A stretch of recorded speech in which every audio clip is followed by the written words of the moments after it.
ఏం చేసిందా? నాకేమో ముష్టి 10 రూపాయల పండు ఇచ్చింది. అదే పెద్ద కోడలికైతే 100 రూపాయలు విలువ చేసే బాదం పిస్తా ఇచ్చింది. దీన్ని బట్టి నీకు అర్థమైతలేదా? అవునా, నువ్వు చెప్పేది నిజమా? నీ మీద ఒట్టు. సరేపా, మా అమ్మని అడుగుతాపా. అమ్మా, నా భార్యకు అట్టి పండుగ వెళ్ళినట్టుగానే దానికి ఒక పండు ఇస్తే ఏమైందే? అదంతా కాందైందా?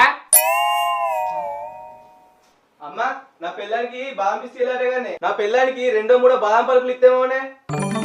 ఏంద్రా మిల్లొల్లి, మీ పెళ్ళాన్ని మమ్మల్ని కొట్టుమని పంపించిందారా? మిమ్మల్ని కొడితే మాకేమత్తది? చిన్న కోడలికి ప్రేమతో ఇచ్చిన అరటి పండు వస్తుందా ఏంది?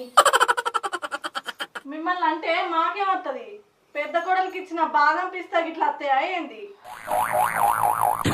ఏందే ఈ కక్ష సాధింపులు? నేను పిలిచినప్పుడు అది వచ్చింది, దానికి అట్టి పండు ఇచ్చిన.